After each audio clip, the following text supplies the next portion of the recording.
Halo, balik lagi saya Bram dan di video ini saya mau sharing-sharing nih. Karena beberapa juga saya dapat pertanyaan, Mas Bram, kalau misalkan kita sebagai content creator atau kita yang bekerja di bidang digital gitu ya, itu bisa dapat dari mana aja sih sumber penghasilannya?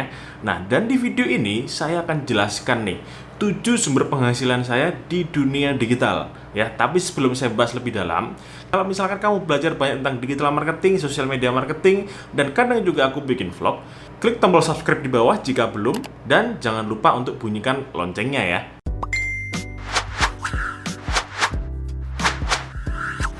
Oke, kita bahas tentang bagaimana cara saya bisa memaksimalkan ya potensi dari dunia digital ini untuk mendapatkan sumber-sumber penghasilan baru gitu ya. Apalagi mungkin nanti akan terdengar asing bagi teman-teman yang belum ngerti sama sekali atau belum paham sama sekali, padahal ini benar-benar bisa dan benar-benar dipraktekkan. Jadi harapan saya setelah kamu nonton video ini, kamu paling nggak sudah bisa mendapatkan atau meningkatkan ya, atau membuka lagi sumber penghasilan baru di dunia digital. Oke, kita langsung yang pertama ya. Yang pertama ya. Yang pertama itu adalah saya bisa memaksimalkan dari yang namanya affiliate marketing. Apa itu affiliate marketing? Affiliate marketing adalah bagaimana kita membantu mempromosikan produk dari orang lain ya. Loh, terus apa bedanya dengan dropship? Bedanya adalah kalau dropship biasanya seperti ini. Kalau dropship ya, itu kita memang membantu mempromosikan atau membantu menjualkan produk orang lain, yang mana untungnya itu kita ambil sesuai dengan keinginan kita sendiri. Jadi tidak ada patokan profit yang diserahkan atau yang dipatok sama supplier gitu ya. Kalau reseller itu kan kita berarti nyetok barang ya, itu biasanya yang ada patokan harganya, harga resminya, atau memang kita mau naikin sendiri. Dan itu biasanya produk fisik ya. Nah, affiliate marketing ini adalah salah satu sumber penghasilan yang mana kita membantu mempromosikan, membantu menjualkan produk-produk digital orang lain, yang mana nanti kalau misalkan ini terjual, kita dapat komisinya. Contoh, kita jualkan kelas online-nya orang lain, kita bantu jualkan tools-nya orang lain, kita bantu jualkan software-nya orang lain, kita bantu jualkan template-nya orang lain. Yang mana misalkan contoh ya, kita ambil aja ada tools yang harganya 500.000 ya. Biasanya tools-tools ini pasti ada program affiliate marketingnya. Nah, biasanya juga rata-rata komisinya per penjualan itu antara 30% hingga 50%. Nah, kalau misalkan kita dapat komisi 30% dan itu sudah ditentukan sama vendor produknya ya. Jadi yang membuat produk itu dia sudah menetapkan berapa persen komisinya ya. Jadi misalkan kita dapat komisi 30% dari 500.000. Berarti jika kita membantu mempromosikan produk ini dan ada seseorang yang beli pakai link kita akan dapat komisi 30% dari 500.000, yaitu Rp150.000. Nah, itu yang bisa teman-teman manfaatkan untuk jualan online juga. Tipsnya untuk memulai affiliate marketing itu seperti apa? Tipsnya adalah kamu harus punya yang namanya database customer atau database audience, atau paling enggak email list ya, database email. Jadi sebelum kamu memulai affiliate marketing, paling enggak kamu sudah punya basis audiens atau basis follower yang lumayan banyak. Jadi ketika kamu membantu promosikan produk orang lain, itu akan lebih mudah supaya banyak juga orang yang akan beli pakai link kamu. Kayak gitu ya. Yang kedua itu adalah endorsement ya, atau brand partnership ya. Mungkin bagi sebagian orang sudah nggak asing ya dengan yang namanya endorsement atau brand partnership, yaitu adalah kita membantu mempromosikan produk orang lain yang mana kita itu dibayar dalam promosi tersebut. Contoh, ada brand A itu mengkontak saya untuk supaya brand ini dibantu promosi lewat saya gitu ya. Jadi contohnya saya membantu mempromosikan produknya dia ya, yang mana ketika saya mempromosikan produknya dia, saya dibayar ya, istilahnya promosi berbayar gitu ya. Supaya teman-teman bisa memaksimalkan endorsement ini juga, dapat seperti ini juga, pastikan teman-teman harus yang namanya aktif di sosial media, punya basis follower yang banyak, punya basis audiens yang banyak. Jadi brand itu akan selektif, akan benar-benar minat ketika dia menemukan seseorang kreator atau seseorang content creator yang mana memang relevan dengan brandnya ya. Dan yang kedua memang punya basis audiens yang besar. Yang ketiga itu adalah produk digital. Kalau misalkan tadi yang pertama adalah affiliate marketing, kita membantu mempromosikan produk digital orang lain. Yang ketiga adalah kita bisa jualan produk digital itu sendiri. Produk digital itu bisa bermacam-macam. Yang pertama itu ada e-book, yang kedua ada e-course atau kelas online, yang ketiga itu ada tools, yang keempat ada template, dan masih banyak lagi. Ya, produk-produk digital ini sangat mudah sekali ya apabila kita punya ya, karena nggak ada yang namanya COGS atau HPP ya, nggak ada harga pokok produksi, karena kan kalau produk digital kita hanya buat satu kali itu bisa dijual berkali-kali, enak kan? Nah, cuma memang ada beberapa orang yang masih belum bisa, butuh teknis sekali untuk membuat produk digital ini ya, bagaimana membuat websitenya, bagaimana membuat landing page-nya, bagaimana kita membuat funnelnya sampai orang itu bisa beli produk digital kita dengan otomatis. Itu semua ada prosesnya ya. Nah, jadi tipsnya kalau misalkan kamu membuat produk digital sendiri, pastikan yang pertama kamu harus punya lagi yang namanya basis audiens yang besar, basis followers yang besar.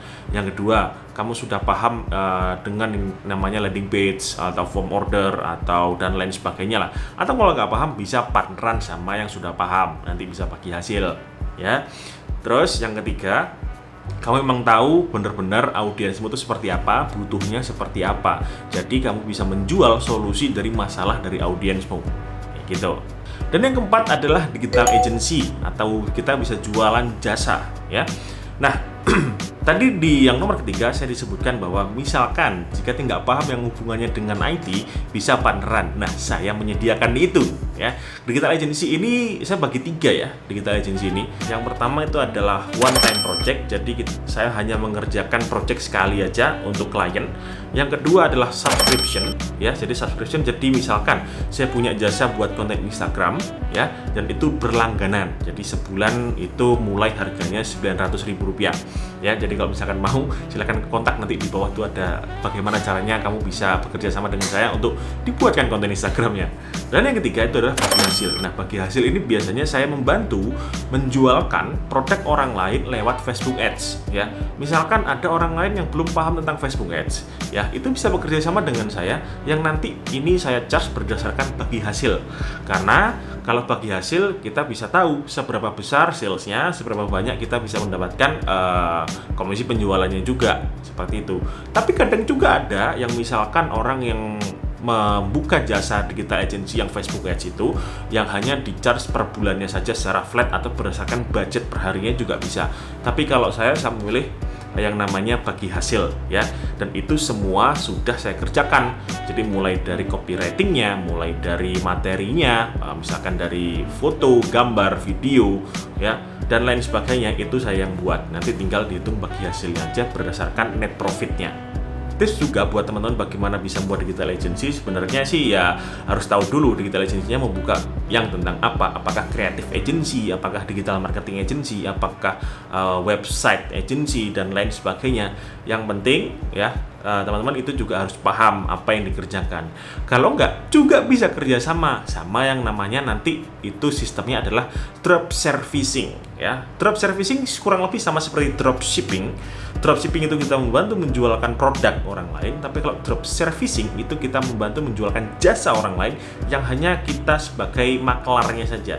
Jadi kita cari klien ya, ketika dapat klien kita bisa lempar ke agensi, nanti agensi langsung lempar ke klien kita. Jadi seolah-olah kita yang mengerjakan itu juga bisa. Itu juga banyak banget, dulu awal-awal saya juga sering seperti itu. Dan yang kelima adalah cryptocurrency. Ya, memang saya adalah pemain lama ya di cryptocurrency. Saya sudah dari 2013 ya. Dan memang ini juga jarang saya sebutkan, saya ngomongkan bahwa saya itu invest juga di beberapa koin dan token di cryptocurrency. Memang saya tidak mau dikenal sebagai orang yang investment sebenarnya, tapi hanya di sini saya mau sharing ya. Karena ini juga bisa menjadi sumber penghasilan di bidang digital ya. Namanya aja di bidang digital, cryptocurrency itu bisa jadi salah satu pilihan. Tapi ingat, kalau misalkan kamu memang mau juga berinvestasi di cryptocurrency, itu benar-benar harus belajar ya. Jangan tiba-tiba langsung beli ini itu harus dianalisa benar-benar, apalagi white paper itu yang paling penting. Jangan sampai kita beli yang namanya shitcoin, nanti salah-salah malah ambiar ya, atau paling gampang ya beli yang aman-aman aja lah, kayak misalkan yang Bitcoin, Ethereum, Binance Coin, ada lagi itu XRP, XLM dan lain sebagainya. Yang pokoknya yang teratas-atas lah, yang aman-aman kayak gitu. Yang keenam itu ada yang namanya webinar invitation ya. Saya juga sering diundang beberapa instansi, kampus, misalkan ada lagi suatu brand gitu ya, yang mau berkolaborasi webinar dengan saya, dan itu juga bisa dijadikan sumber penghasilan di dunia digital ya. Yang mana kalau misalnya kita di sana biasanya saya diundang jadi pembicara, entah itu dari hanya sebagai webinar satu arah, atau yang kedua itu talk show gitu ya, atau yang ketiga itu workshop gitu ya. Dan itu bisa saya lakukan di mana aja, yang penting ada internet. Apalagi kan sekarang sudah kita shifting ya, beralih dari yang offline ke online, jadi kita bisa lakukan itu di mana aja, yang penting ada internet. Jadi tips buat teman-teman yang mungkin juga mau diundang sebagai pembicara, belajarlah yang namanya personal branding, belajarlah membangun personal branding di Instagram, di TikTok dan lain sebagainya, supaya orang tahu kamu itu siapa, jagonya di mana. Jadi nanti juga dapat kesempatan untuk diundang sebagai pembicara.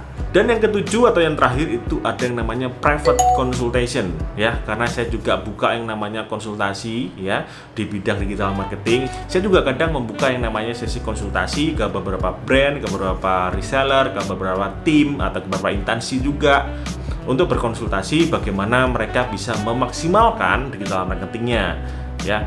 Terkadang kan orang-orang zaman sekarang kan masih awam ya yang namanya tentang digital marketing ya. Nah, saya juga punya jasanya untuk konsultasi apa saja yang harus dilakukan mereka supaya bisa memaksimalkan penjualannya lewat digital marketing. Nah, untuk teman-teman juga, bagaimana sih supaya bisa memaksimalkan 7 atau paling nggak 6 ya, kecuali cryptocurrency tadi itu ya. Bagaimana kita bisa maksimalkan supaya punya 6 sumber penghasilan seperti tadi? Yang pertama yang harus dilakukan adalah harus bangun yang namanya personal branding ya. Itu yang pertama. Yang kedua, kenapa kok harus membangun personal branding? Jadi supaya orang-orang tahu, supaya market tahu, supaya audiens tahu kamu itu jagonya di mana dan kamu itu siapa. Ya, jadi dengan kita membangun personal branding, dengan kita membangun branding kita di sosial media apalagi ya, jadi kita akan diketahui sama orang, oh kita jagonya di sini. Jadi nanti akan ada banyak audiens yang akan follow kita sesuai dengan personal branding kita itu siapa, kayak gitu ya.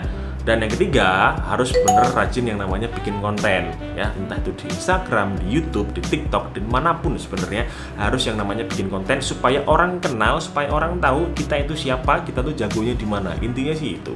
Ya, jadi kalau ngomong-ngomong juga bikin konten yang paling gampang sih sekarang ya kita bikin konten TikTok lah, karena TikTok kan kita nggak perlu follower ya untuk supaya kita bisa viral ya. Kalau misalkan di Instagram kan kita harus paling nggak kan harus punya follower dulu, susah banget untuk growth Instagram apalagi di algoritma 2021 ini susah banget.